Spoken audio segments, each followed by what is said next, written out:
So, is everyone okay? This is your chance, Peter. Kiss her.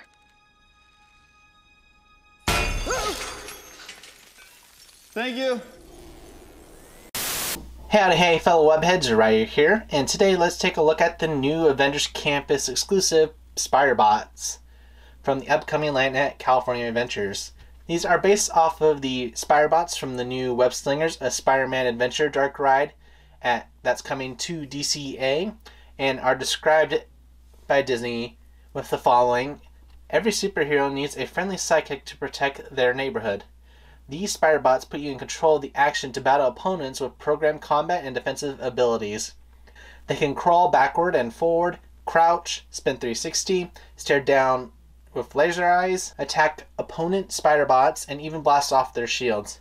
And in the context of the ride, they were invented by Peter Parker as a way to help with construction and security, basically functioning as the Marvel version of Microbots from Big Hero 6, but bigger. These Spider-Bots are also functionally the same in ways as the droids from Droid Depot at Galaxy's Edge at Disneyland, but the big difference being the size, speed, and the fact that these babies can actually fight each other, which I'll showcase in a little bit. So with all that way, let's begin the review.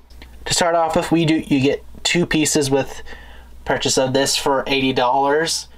Now I was able to get this at World of Disney early, because they did a special early release of some of the Avengers Campus release back in 2020, and being the collector that I am, I had to get it as soon as I could. And honestly, I like to think they're better than the droids in certain aspects. And looking here, we have the 2 pieces here that you get. You get the remote controller that's basically shaped like a video game controller, like for Xbox or PlayStation. And then you get the Spider-Bot itself, kind of modeled after the little robot from Spider-Man Homecoming that came off of his chest, but just a lot bigger, and this probably weighs a lot more. And as you can see, it has 8 legs, just like a spider would, with a lot of the same coloring as Spider-Man, considering this is his invention. And then let's turn it on, and you'll hear the voice of Jennifer Connelly, who reprises her role as Karen from the Spider-Man Homecoming movie. Yeah, if it wants to turn on, that is. There we go. Spider-Bot online. Perfect. And then turn on the remote. And as long as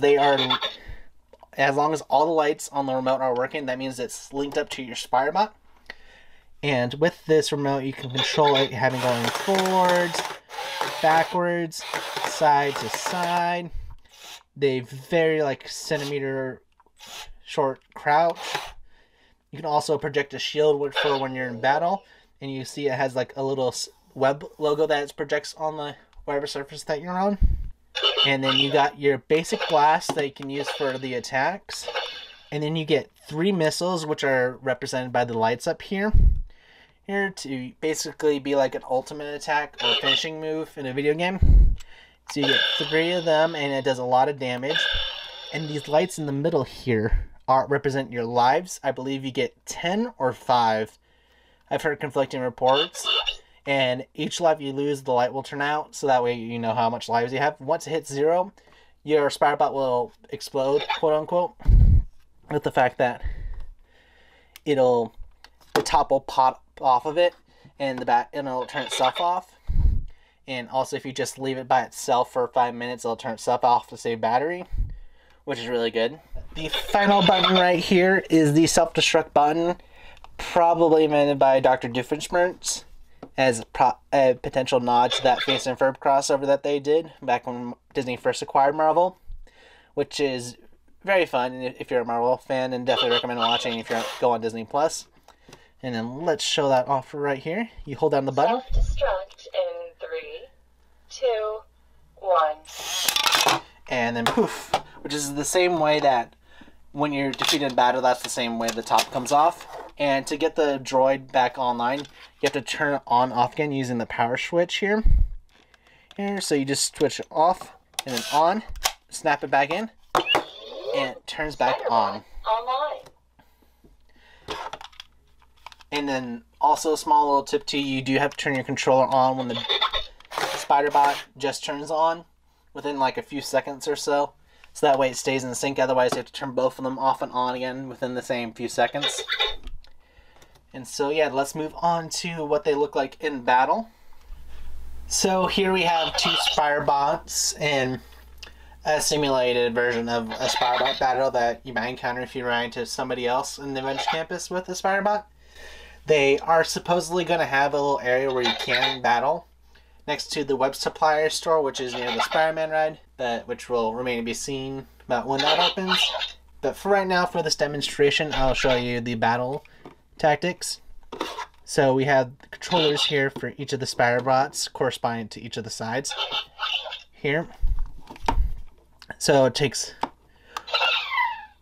when you hear that noise, that means you've been shot, which means you lost 1 of your lives, and it'll start blinking on the controller when you're running out of your second life on that. Now, reduced to 80%. and you get that fun little audio. And then you can also do your missile attacks, or whatever they call it, to do more damage, which just makes it down to 2. Which takes place of the 2, which is hard sometimes. And they'll continue to make noise no matter how hard you try.